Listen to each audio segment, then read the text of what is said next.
हाँ तो लीजिए ये अंजना कैसेट में और ये सावन की मल्हार आप लोगों के कानों तक पहुंचा रहा हूं। आपका जाना पहचाना गायक रामधन गुर्जर राजा हिंदुस्तानी। म्यूजिक पर संगति कर रहे हैं हमारे फल्ला भाई अलवर राजस्थान। आइए भगवान कन्हैया से गोपिका कह रही झूला राधा को झुलवा दे रे मोहन मुरली बारे, झूला राधा को झुलवा दे रे मोहन मुरली बारे।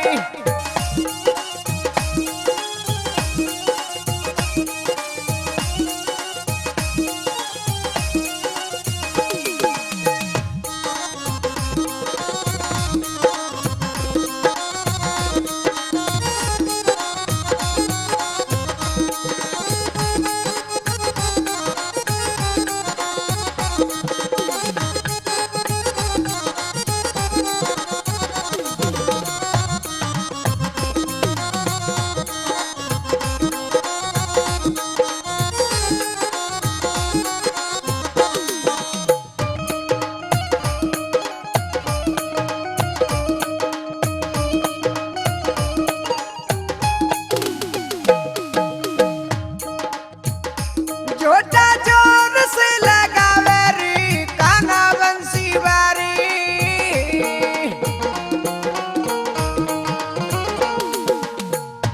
छोटा जोर से लगावे रे काना बंसी बारे।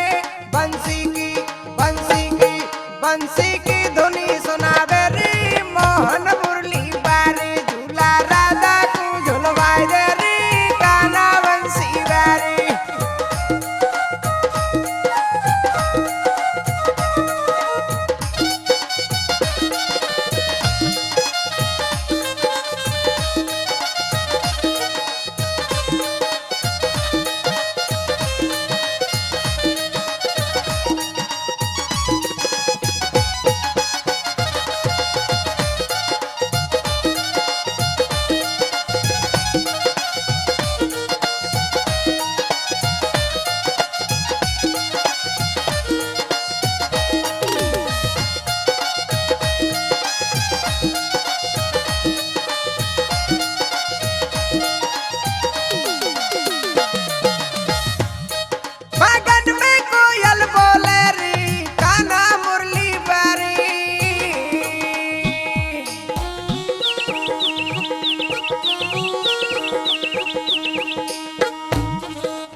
राधा के संग में ना